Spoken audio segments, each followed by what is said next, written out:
सभी को एक साथ सामूहिक प्रणाम करता हूँ। अभी बड़ा अच्छा लग रहा है। मैं सबसे पहले एक मेजबान की हैसियत से, चूंकि बनारस का रहने वाला हूँ, तो बाहर से आए जितने रचनाकार हैं, तिष्याश्री, चिराग भाई, साक्षी तिवारी, आप सभी को बहुत धन्यवाद देता हूं कि आप हमारे इस श्री काशी हिंदू विश्वविद्यालय में आए और इस कवि सम्मेलन को गरिमा प्रदान किया आपने। बहुत बहुत धन्यवाद। आपके स्वागत के तालियां तो बजी ही। मैं धन्यवाद और बधाई श्रेष्ठ कार्यक्रम के लिए, और बहुत अच्छा सफल कार्यक्रम रहा। कार्यक्रम हो गया, कवि सम्मेलन संपन्न हो गया। इस अच्छे कवि सम्मेलन को सजाने के लिए बड़े भाई आदरणीय शशांक जी, आदरणीय दान बहादुर सिंह जी और संचालक आज के कार्यक्रम के संयोजक डॉक्टर प्रसाद सिंह जी को तहे दिल से धन्यवाद देता हूँ, बधाई देता हूँ। बहुत बढ़िया काम किया आपने। और सेंट्रल हिंदू स्कूल के वाइस प्रिंसिपल साहब यहाँ बैठे हुए हैं, महेश चंद जायसवाल जी, आपको भी बहुत प्रणाम। बंटी भैया बैठे हैं, लगभग अधिकतर लोग यहाँ इनसे परिचित होंगे। सोनल भैया हैं, जितने गुरुजन हैं एक साथ प्रणाम करता हूँ। आप लोग अगर थके ना हो तो मुझे भी 10 मिनट का समय ले दें। मैं भी 10 मिनट अपना काव्य पाठ करना चाहता हूँ आपके बीच में, क्योंकि आप सब कहीं ना कहीं टकराए हुए हैं। मैं भी इसी प्रांगण में लगभग 5-6 साल बिताने के बाद आज देश भर में घूमकर कविता बांच रहा हूँ। ये सिर्फ 4 पंक्तियां समर्पित करके काव्य पाठ प्रारंभ करना चाहता हूं। यही गांधी के विद्यापीठ के आंगन की धरती है जहां आप हैं। यही रामायण का नाम मैंने नहीं लिया, रामायण अभी आ गए हैं। रामायण सच में जिस तरह से इनका नाम है उसी तरह से इनका काम भी, इनका काव्य पाठ भी है। देश भर में बहुत अलग पहचान बना रहे हैं। भाई रामायण के लिए एक बार ताली बजाइए। बहुत बढ़िया सुंदर रामायण। यही गांधी के विद्यापीठ के आंगन की धरती है। यही है केंद्र संस्कृत का, यही जीवन की धरती है। यही गांधी के विद्यापीठ के आंगन की धरती है। थके नहीं हो तो बता देना। यही गांधी के विद्यापीठ के आंगन की धरती है। यही है केंद्र संस्कृत का, यही जीवन की धरती है। बनाकर विश्वविद्यालय हमें शिक्षित किया जिसने, ये काशी तो इसी पंडित मदन मोहन की धरती है।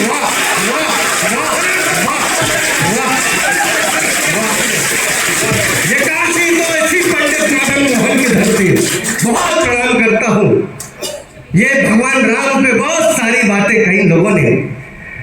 मैंने चूंकि टीवी के कार्यक्रम करने पड़ते हैं, वहाँ पॉलिटिकल प्रोग्राम ज़्यादा होता है, लेकिन 2-4 एपिसोड कुछ ऐसे निकल के आते हैं जो देश भर में बांचने का गौरव हासिल होता है। और जब बनारस बोलता है तो पूरे लोग सुनते हैं। मैं अभी पिछले दिनों दिल्ली पुलिस के स्थापना दिवस का कार्यक्रम लाल किले पे किया गया, उसमें बनारस का भी एक नाम था। आपका छोटा भाई वहां था। मैंने यही जुमला वहां इस्तेमाल किया कि बनारसियों ने लाल किले के प्राचीर से 2 ही लोगों के बोलने के लिए चयन किया है। 2 ही लोगों का, एक प्रधानमंत्री नरेंद्र मोदी है, दूसरा दमदार बनारसी। बहुत खुशी होती है मुझे। तो मैं आप लोगों का प्रतिनिधित्व करता हूँ। मैं कहीं जाता हूँ तो मैं अकेला नहीं जाता, पूरा बनारस जाता है। इसलिए मैं गौरव महसूस करता हूं। मैं सुनाना चाहता हूं, सुनिए, एक जय घोष में शामिल हो जाइएगा। हृदय जो हो पतित पावन, सदा निष्काम की जय हो। भगवान राम के बारे में सबने कुछ न कुछ बातें कही, मैंने लिखी, और देश भर में बहुत लोगों ने इस पर कलम चलाया। सुनिएगा और शामिल होइएगा। जय हो बोलना है। हृदय जो हो पतित पावन, सदा निष्काम की जय हो। आवाज कब आई? हृदय जो हो पतित पावन, सदा निष्काम की जय हो। जिसे लिखने से पत्थर तैरते, उस नाम की जय हो। हृदय जो हो पतित पावन, सदा निष्काम की जय हो। जिसे लिखने से पत्थर तैरते, उस नाम की जय हो। जहां खेले मेरे भगवान, अयोध्या धाम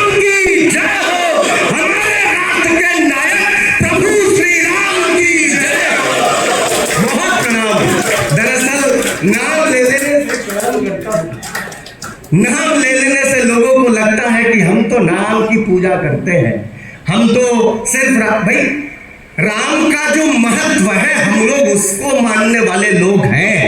राम किसी धर्म के नहीं है, राम हमारे राष्ट्र के नायक है, तो ऐसे ही नहीं बन गए।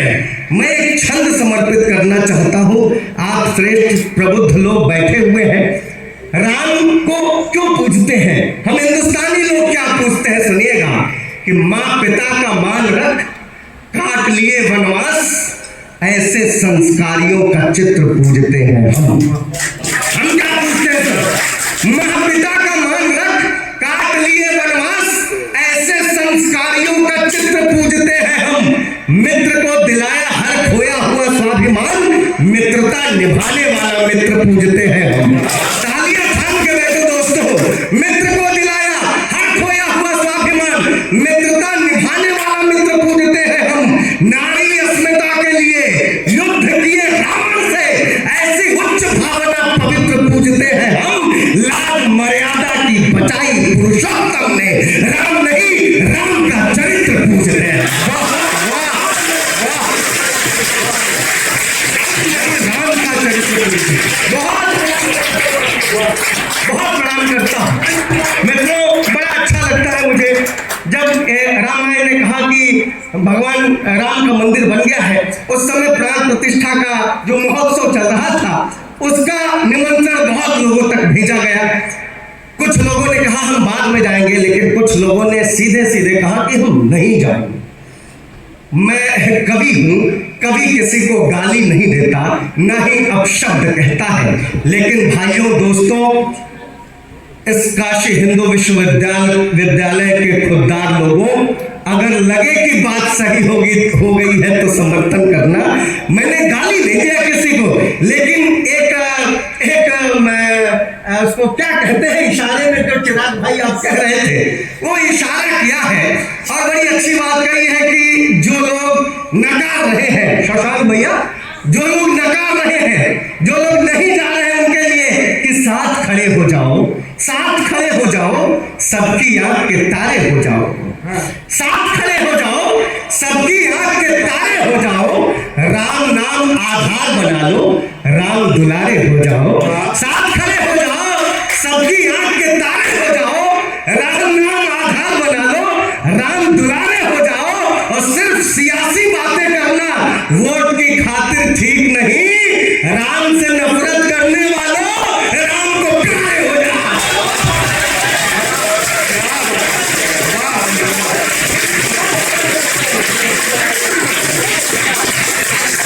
ये शुरू में आके कुछ कभी कह रहे थे, अच्छा बनारस से लोकल है, हम कहना हम ओरिजिनल हैं। प्रोफाइलों में लिखा दमदार बनारसी असली। अरे ले आइए।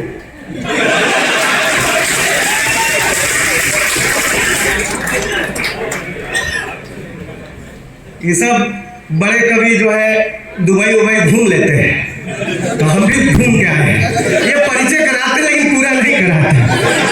मैं उस काशी का रहने वाला हूं जब आजादी की लड़ाई में पूरे हिंदुस्तान में तिरंगे को बैन कर दिया गया था, तो बनारसी हलवाइयों ने तिरंगी बर्फी बनाकर अपना योगदान दिया। ये बनारस है। आजकल देख रहे हैं जो को मजा आ रहा है, सीधे बनारस चला रहा है, पलट प्रवाह चल रहा है, इतना जाम, इतनी भीड़। फर्ज कीजिए आप बनारस के जाम में फंसे हो, आपके आगे कुछ लोग अर्थी लेके जा रहे हो, गलती से आपने उसके पीछे हॉक बजाया, अर्थी लिया हुआ आदमी पीछे पलट के बोलता है, ऐसे पहले जाइबा कहा।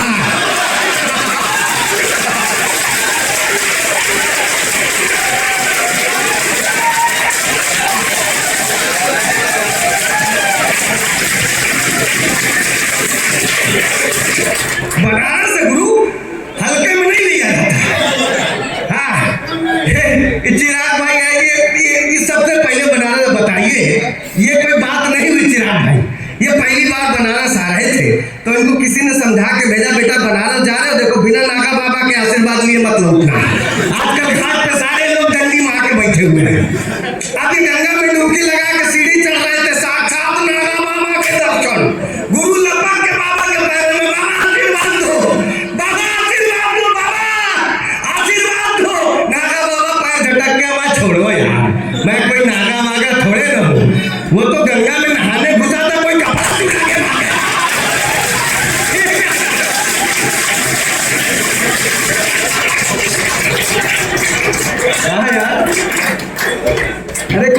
खिलाते पिलाते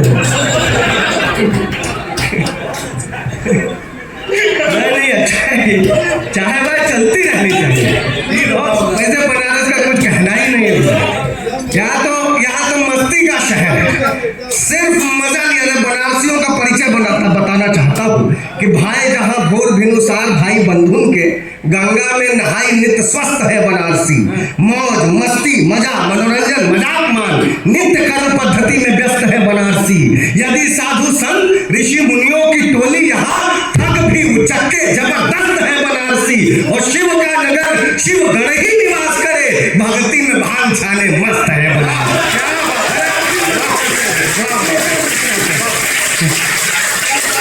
परसों हमारी पत्नी लगी कहने की ऐसा है कि सब लोग को मना लिया, हमको भी ले नहीं चले आप। सगी पत्नी? हाँ नहीं सगी थी। अच्छा।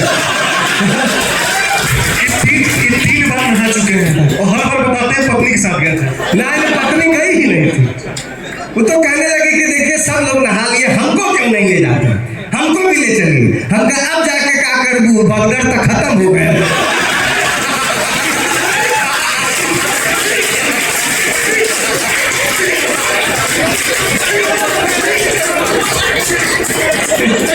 तो मैं अरे जाओ यार, कब तक लेते रहो।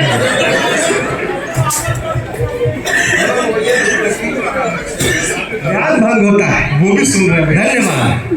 ये 3 बार आ चुका ये चाय वाला, 3 बार आ चुका चाय वाला। अरे 3 बार मोहब्बत रहे तो चौथी बार भी आएगा। नहीं जरूरत है, चाय की तो सबको जरूरत पड़ती है। तो मैंने छंद का निचोड़ देने की कोशिश की है। देखिए भाई इसको अन्यथा न लीजिएगा, आप लोग बड़े अच्छे लोग हैं। छंद का निचोड़ कुंभ का, कि महाकुंभ में क्या क्या घटनाएं हुई और किसका पाप ज्यादा धुला। सुनिएगा गुरु, आप नहा के आए?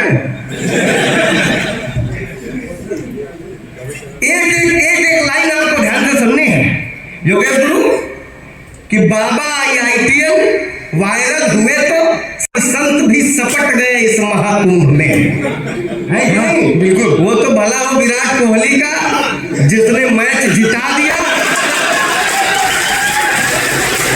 नहीं तो रातों रात एक ऐसा बाबा पैदा होता। बाबा IITM वायरल हुए तो सब संत भी सपट गए इस महाकुंभ में। ममता जी महामंडलेश्वर बन गई, किन्नर भी सट गए इस महाकुंभ में। ममता जी महामंडलेश्वर बन गई, किन्नर भी सट गए इस महाकुंभ में। किन्नर भी सट गए इस महाकुंभ में। कहीं आग लगी, कहीं भगदड़ मच गई, कितने निपट गए इस महाकुंभ में। कहीं आग लगी, कहीं भगदड़ मच गई, कितने निपट गए इस महाकुंभ में। और आंख में मोनालिसा की डुबकी लगाए सब पाप ताप कट गए इस महाकुंभ। ये लोग प्यार और मोहब्बत की बात कर रहे थे। देखिए चिराग भाई, उर्दू मैंने भी सीखा है।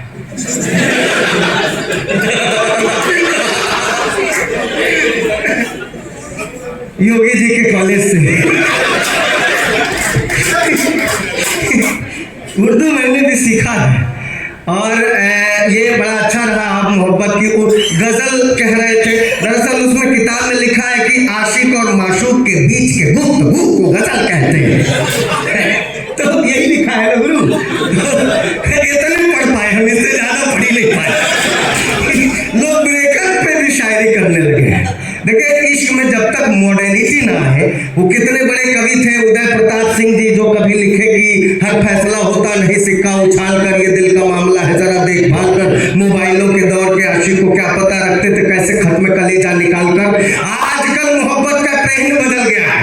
स्थिति ये आ गई है कि इश्क मॉडर्न मेरा, काश ये भी हाल हो जाता, मुझको वो फॉलो करती और मैं निहाल हो जाता।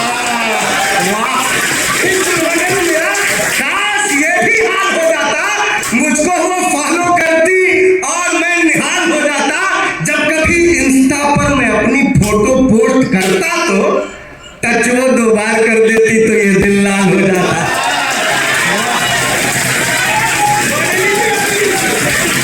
टच वो 2 बार कर देती तो ये दिल लाल हो जाता। सुने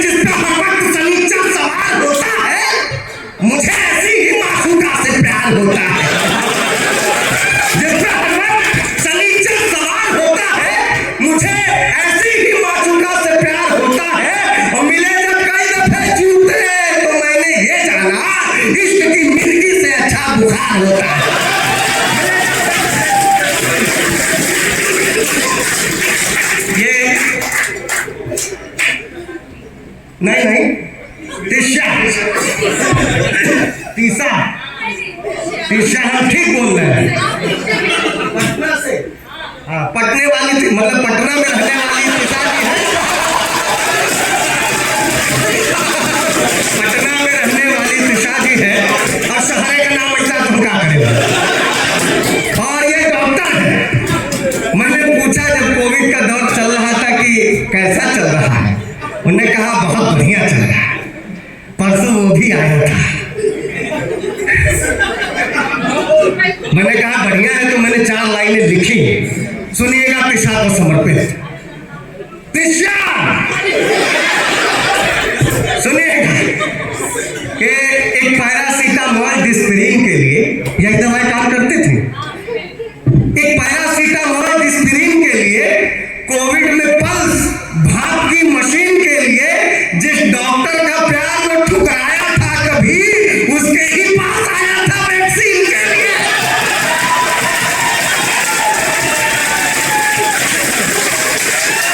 जिस डॉक्टर का प्यार वो ठुकराया, फिर से नहीं, वैक्सीन का भी हम एक बार डोज लिए थे, फिर से कैसे सुनाते।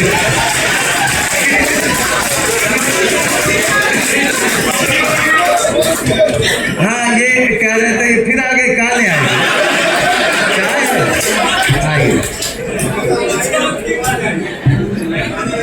ना, ये चाय वाय भी लेते रहे। और स्थिति ये तो सिगरा के आगे रहते हैं गुरु। आप जानते हैं सिगरा चौराहा आजकल इतना जाम है भाई साहब। सिगरा चौराहा की घटना बता रहे हो, लाल बत्ती जल रही थी, एक बुढ़िया जल्दीबाजी में रास्ता पार कर गई। ट्रैफिक हवलदार सीटी बजाता रह गया, बुढ़िया नहीं रुकी। हवलदार दौड़ के बुढ़िया के पास आया, ए दादी तब्बे से सीटी बजावत है, सुनाई नहीं दे तो। बुढ़िया बेचारी रोसी मुंह बना के बोली, ए बेटा ये उम्र सीटी सुनने के थोड़े ना।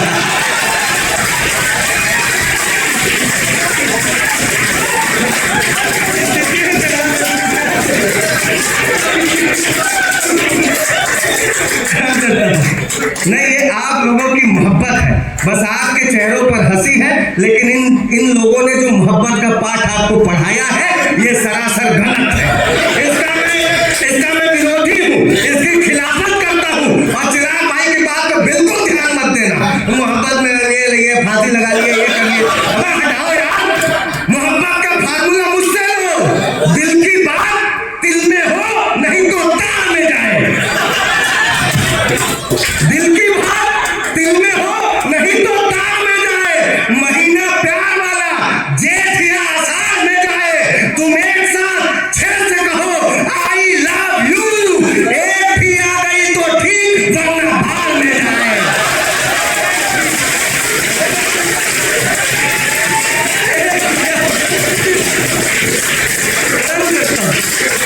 प्यार करो, ऐसे करो। ये क्या मतलब है फांसी लगा ली? कोई मतलब नहीं है। और ये जो कह रहे थे, ये दान भैया कह रहे थे, हैं एज अ फ्रेंड, कह रहे थे love you but as a friend. मैं बताऊं, मेरे साथ भी ऐसी घटना हुई, लेकिन ये जो लड़कियां हैं I love you but as a friend वाली,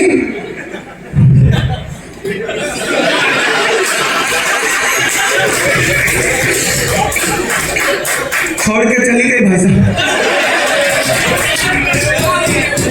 लेकिन रिश्तों में चालाकी हम भी सीख गए। जब से छोड़ के गई तब से पता चला दूसरे के पास है। मैंने उसको एक सजेशन दिया, रिश्तों में चालाकी करना सीख गए।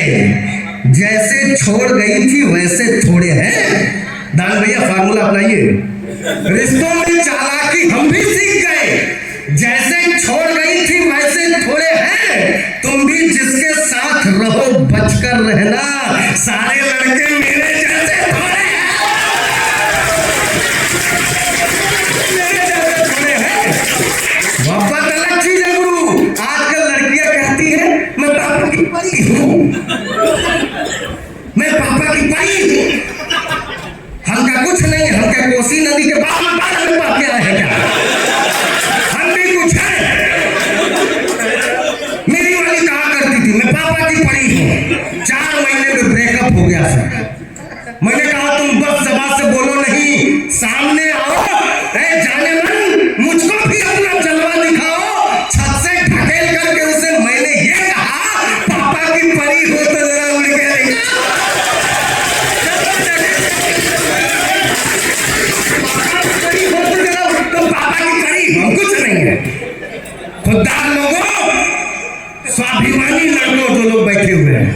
आपके स्वाभिमान के लिए मैंने 4 पंक्तियां उसके मुंह पे मारी।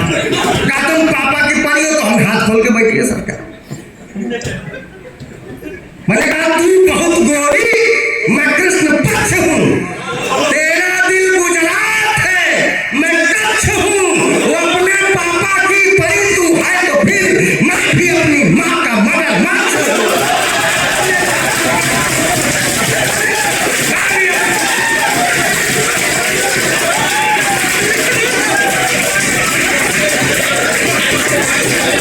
बहुत धन्यवाद।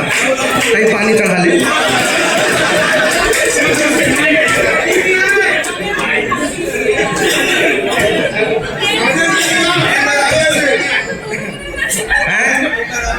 एक बार और, मसाला ज्यादा है, समय कम है, सब मैनेज करना है। ना गमों का ये सिलसिला होता, काश ये दिल न हंसना होता। वो अगर बेवफा नहीं होती, मैं भी शायर कहाँ बना होता। वो अगर बेवफा नहीं होती, मैं भी शायर कहाँ बना होता। सुनिए, मोहब्बत पे हम चाहे जितना तंग कर ले, मैंने जैसा प्यार किया है वैसा प्यार अगर आप करते हो या आपकी नजरों में वो प्यार ठीक हो, तो यहाँ जितने मित्र बैठे हैं लेडीज एंड जेंट्स, ध्यान से सुने। हाँ तो क्या, अब क्या है, मजाक समझ रही है। सिस्टर जी आके अंग्रेजी में गिटिर पिटिर कर रही थी। हम लोग इतना अंग्रेजी बोल के घाट किनारे यस नो वेरी गुड में कितने अंग्रेजों को लूट लेते हैं, पता ही नहीं चलता है।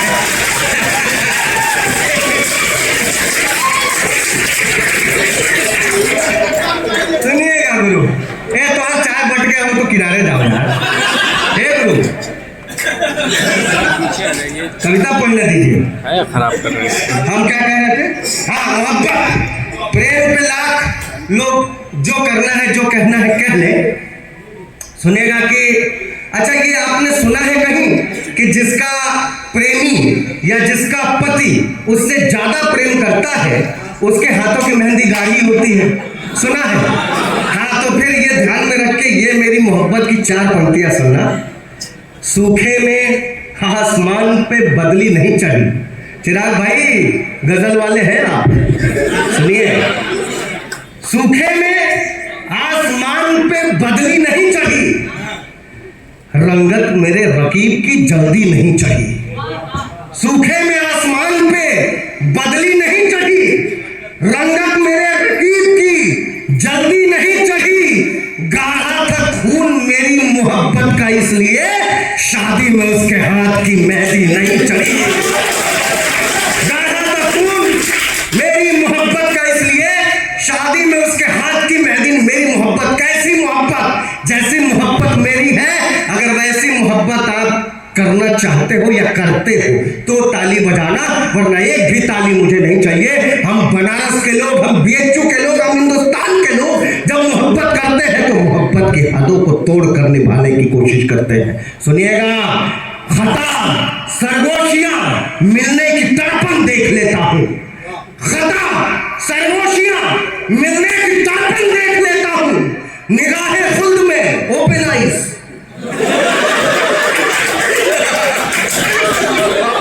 नहीं तो तुमको निगाहें खुद पता था क्या? बताना पड़ता है। खता सरगोशियां मिलने की तड़पन देख लेता हूं, निगाहें खुद में खुद का ही दर्पण देख लेता हूं। जरूरी है नहीं कि प्यार को बिस्तर पे ले जाऊं, मैं उसकी आंख में पूरा समर्पण देख लेता हूं। जरूरी है नहीं कि प्यार को बिस्तर पे ले जाऊं, मैं उसकी आंख में पूरा बोलेंगे, वो रुकेंगे ना, वो खुद ही रोकेंगे। रोकेंगे, हम नहीं रोकेंगे। आदि चाहत हवन कि हमको रोका जाए तब हम उतरे, बेइज्जती कौन कराएगा? भैया गुलबिया अरे नहीं, 5-7 मिनट ऐसा ना हो कि मैं क्या बोलने वाला हूं। गुलबिया कौन सुनना चाहता है? गुलबिया ऐसा है कि किसी कवि से नाराज होकर आप कहीं जा नहीं सकते। एक घटना मुझे याद आई, वो मैं बता रहा हूँ। एक बार एक राजा एक कवि से नाराज हो गया और उसने उसको सजा सुनाई कि सुबह होते ही इसको बीच चौराहे पे फांसी पे लटका दो। सिपाहियों को यह आदेश दिया कि जरा इस पे नजर रखो, ये रात भर क्या करता है। अब वो बेचारा कवि रात भर अपनी बंदी गृह में इधर से उधर घूमता रहा और यही बात कहता रहा, ऐसा लगता तो नहीं लेकिन हो भी सकता है, ऐसा लगता तो नहीं लेकिन हो भी सकता है। बात राजा तक पहुंची, उसने उसको बुलवाया, बोला क्या बात है, अभी थोड़ी देर बाद तुम्हें फांसी पे लटका दिया जाएगा, इसका क्या मतलब हुआ? ऐसा लगता तो नहीं लेकिन हो भी सकता है। कवि ने कहा माय बाप हुजूर, मैंने अपनी कुंडली दिखाई थी एक ज्योतिषी से, उसने बताया था कि बेटा तुम्हारी मौत एक हिजड़े के हाथों लिखी है। आप राजा हैं, आपको देख के ऐसा लगता तो नहीं लेकिन हो भी सकता है।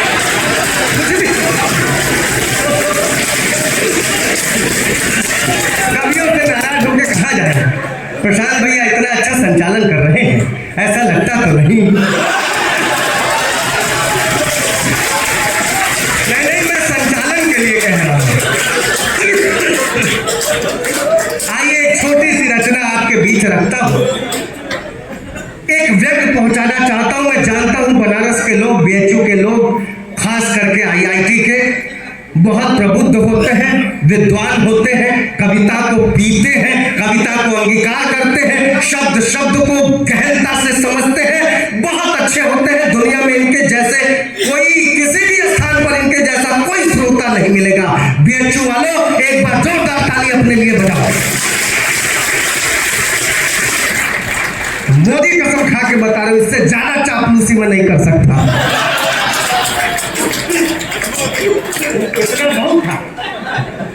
एक छोटी सी रचना, एक छोटा सा व्यंग आपके चरणों में रखता हूं और मैं जानता हूं कि आप सभी लोग विद्वान हैं, इस बात को बताने की जरूरत नहीं है।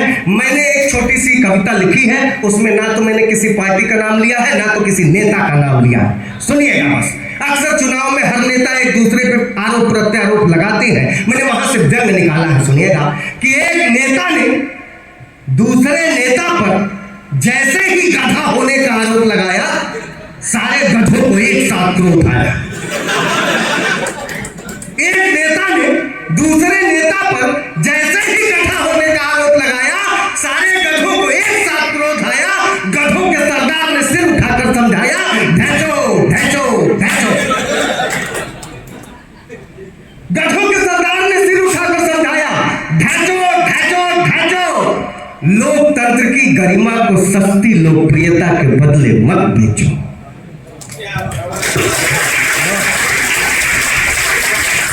बात आप तक पहुंची, लेकिन मैं तालियां अब चाहता था कि एक नेता ने दूसरे नेता पर जैसे ही गधा होने का आरोप लगाया, सारे गधों को एक साथ क्रोध आया।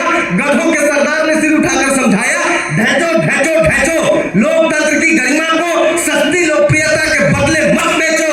हम गधे जरूर हैं, हम गधे जरूर हैं, लेकिन भाषावाद, क्षेत्रवाद, संप्रदायवाद और दंगे फसाद से कोसों दूर है। हम गधे जरूर है। तालियां कमजोर बजाते हैं, अब दिल टूट जाता है। तालियां मैं अब चाहता हूं अंतिम पंक्तियों पे सुनिएगा। हम गधे जरूर हैं, लेकिन भाषावाद, क्षेत्रवाद, संप्रदायवाद और दंगे फसाद से कोसों दूर है। कृपा करके हमें राजनीति में न घसीटे, लोकतंत्र की पवित्र सरिता को निर्मल बहने दे। आदमी को आदमी और गधे को गधा रहने दे। आदमी को आदमी और गधे को गधा रहने दे। आदमी को आदमी और गधे को गधा। बहुत प्रणाम करता हूँ। आभार। ये मेरा परिवार, मेरा विश्वविद्यालय परिवार है, इसलिए मुझे और गर्व हो रहा है। मैं चलते चलते एक छोटी सी कविता आपके चरणों में डाल के जाना चाहता हूँ। बहुत लंबे समय तक सुनाने का कोई वो नहीं है भाई, समय का भी ख्याल रखना है भैया, इसलिए मैं छोटी सी कविता, और मैं इस हिसाब से, देखिए मुझे चुटकुले बहुत याद हैं, फोर लाइनर जो हाथ सके हैं बहुत सारे हैं, लेकिन अगर मैं इस विश्वविद्यालय के प्रांगण में खड़ा होकर के कोई अच्छी कविता न सुना के जाऊं तो मेरा यहाँ काव्य पाठ करना व्यर्थ है, क्योंकि मेरे बच्चों का नाम शब्द है और अर्थ है। तुझे तो मिलाना है, कहीं कहीं मिल जाएगा, क्या फर्क पड़ता है? क्यों गुरु? हाँ नहीं, अभी तो मैं ट्रेन से एक जगह से हम दोनों आ रहे थे कविता एक टीटी आया, बोला यार टिकट दिखाओ। मैंने कहा भाई साहब टिकट देखो, लेकिन ये जो रेलवे ने इतनी तरक्की की है, सारी व्यवस्थाएं ठीक हो गई है, लेकिन अब वो जो ट्रेन के टॉयलेट में मग्गा बंधा होता है चैन से, अबे उसकी लंबाई इतनी तो करो कि मकाम तक पहुंच सके। टीटी ने तुरंत डांटा, बोला बकवास बंद करो, मग्गा चैन से बंधा है, तुम थोड़े बंधे हो, तुम अपने मकाम को आगे पीछे को नहीं कर।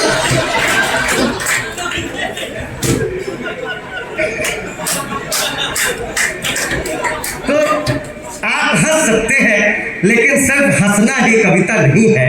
बस मैं ये बात हंसाने के लिए कर रहा था। एक छोटी सी कविता, यहाँ पर जितनी बहनें बैठी हैं मैं उनके चरणों में डालना चाहता हूँ। नारी शक्ति, नारी तो जननी का रूप होती है, और जननी से बराबरी की हम सोच भी नहीं सकते। उनके चरणों में अपना माथा रखते हैं, अपना सिर रखते हैं और आशीर्वाद लेते हैं। यहाँ मेरी बहन बैठी है अलका, मुझसे छोटी है, लेकिन मैं वो जब आई अंदर तो मैंने उसका पैर छुआ और आशीर्वाद लिया। बहुत अच्छा लगता है। जितनी भी नारियां हैं यहाँ पर जो भी बैठी हुई हैं, मैं आप लोगों के चरणों में डालता हूँ। मैं अपनी माँ को अम्मा कह के बुलाता हूँ, सुनिएगा। और ये हमारे देश की परंपरा है, हमारे संस्कार है कि हम कहीं घर से बाहर निकले तो माँ के पैर छू के निकलते हैं। माँ के पैर छू के निकलते हैं। ये हो ही नहीं सकता कि माँ आशीर्वाद के साथ साथ 2-4 रुपए आपके हाथ पे न रख देती हो। आज भी मैं जब चल रहा था तो देखिए माँ ने मुझे, देखिए मेरे हाथ पे 2-4 रुपए, ये 6 रुपए रखे, आशीर्वाद दिया। मैं इसको खर्च करने की कोशिश नहीं करता हूँ, ये मुझे बड़ा अच्छा लगता है। मैं अपनी माँ के लिए भी पढ़ रहा हूँ, आपकी माँ के लिए भी पढ़ रहा हूँ, आपके संस्कार को जीता हूँ और आपके लिए पढ़ता हूँ। सुनिएगा, आपका आशीर्वाद पाने का आकांक्षी हूँ। ना मैं भी पैर छू के निकलता हूँ, लेकिन बच्चों की माँ का। आप छूते रहिए, आपको पुण्य मिलेगा। सुनिएगा, उसे मैं खुश नजर आऊं तो वो भी मुस्कुराती है, उसे मैं खुश नजर आऊं तो वो भी मुस्कुराती है। मुझे मायूस देखे अपनी सुध-बुध भूल जाती है। उसे मैं खुश नजर आऊं तो वो भी मुस्कुराती है। मुझे मायूस देखे अपनी सुध-बुध भूल जाती है। सफर पर आज भी मैं दूर जब घर से निकलता हूँ, मेरी अम्मा मोहब्बत से दही चीनी खिलाती है। सफर पर आज भी मैं दूर जब प्रणाम करता हूँ। मैं तो इतनी भी तालियों की उम्मीद नहीं लगा करके पढ़ रहा था, लेकिन आपने बजाई, इसके लिए बहुत प्रणाम। मेरी अम्मा मोहब्बत से दही चीनी खिलाती है। सुनिए कि भाग जाती मुश्किलों में हूं तो घबराती है माँ। तिशा बैठी हुई है, डॉक्टर है, और सच बताइएगा इस दवाई से ज्यादा रिलीफ देने वाली कोई और दवाई दुनिया में दूसरी नहीं होगी। मैं पढ़ने जा रहा हूं और इस पर आप मुहर लगाइएगा। भाग जाती मुश्किलों में हूं तो घबराती है माँ, हाल हरदम पूछती है, पास बैठाती है माँ। भाग जाती मुश्किलों में हूं तो घबराती है माँ, हाल हरदम पूछती है, पास बैठाती है माँ। दर्द छूमंतर हो जाता, भूल जाता हूं थकन, जब कभी भी प्यार से सर मेरा सहलाती है माँ। दर्द छूमंतर हो जाता, भूल जाता हूं थकन, जब कभी भी बहुत प्रणाम करता हूं, जब कभी भी प्यार से सर मेरा सहलाती है माँ। माँ क्या है जानना हो तो 2 किलो ईंट बांध लेना पेट में, 1 घंटे में समझ में आ जाएगा क्या है। 9 महीने तक स्थिति होती है उसकी। ये डॉक्टर भी बोलते हैं पता नहीं 206 हड्डियां टूटने का दर्द सह करके जन्म देती है, और सिकन नहीं 9 महीने पेट में रखती है, सहलाती है माँ। 9 महीने पेट में रखती है, सहलाती है माँ। दर्द सहकर जन्म देती फिर भी मुस्कुराती है माँ। इससे बढ़कर प्रेम की क्या कल्पना हो पाएगी। चोट कर बच्चे को लग जाए मचल जाती है माँ। इससे बढ़कर प्रेम की क्या कल्पना हो पाएगी। चोट कर बच्चे को लग जाए मचल जाती है माँ। शब्द जब निकले ज़बान से याद करना क्या कहा, राम या रहमान ईसा या कलंदर ना कहा। इससे अंदाजा लगाओ माँ का तुम रुतबा जरा, बोलना सीखा तो हमने सबसे पहले माँ का। इससे अंदाजा लगाओ माँ का तुम रुतबा जरा, बोलना सीखा तो हमने सबसे पहले माँ कहा। माँ से ही जीवन मिला, आंखें मिली, ज्योति मिली, दूध दूध पाया माँ से ही और माँ से ही रोटी मिली। ये जितने लोग मेरे सामने बैठे हैं ये हगीज पहनकर बड़ी होने वाली पीढ़ी नहीं है, इसलिए इन पंक्तियों का मोल समझेंगे। ये मान के ये सुना रहा हूं, माँ से ही जीवन मिला, आंखें मिली, ज्योति मिली, दूध पाया माँ से ही और माँ से ही रोटी मिली। घूमते नंगे बदन गर माँ नहीं ढकती तन, माँ ने पल्लू फाड़ कर बांधा तो लंगोटी मिली। घूमते नंगे बदन गर माँ नहीं ढकती तन, माँ ने पल्लू फाड़ कर बांधा तो लंगोटी मिली। थाम कर उंगली हमें चलना भी सिखलाती है माँ, संस्कारों का समर्पित भाव बतलाती है माँ। माँ क्या है, देखिए क्या है ना कि जब तक हम बाप नहीं बनते तब तक हमें एहसास नहीं होता कि हमारे बाप ने हमसे कितना प्रेम किया है। मैंने कभी कहा कि दिल कहाँ काबू में रहता है, जमा होने के बाद। इश्क परवाने ने सीखा है धुआं होने के बाद। एक पिता का प्यार क्या है उसके बच्चों के लिए अब समझ आया है मुझको बागबां होने के बाद। उसी तरह से जब तक हम अपने बच्चों का परवरिश होता हुआ नहीं देखते अपनी पत्नी के हाथों, तब तक हमें एहसास नहीं होता हमारी माँ ने हमारे लिए कितना बड़ा त्याग किया है। थाम कर उंगली हमें चलना भी सिखलाती है माँ, संस्कारों का समर्पित भाव बतलाती है माँ। नींद आती जब भी मीठी लोरियां गाती है माँ, बंद आंखों से भी हमको बस नजर आती है माँ।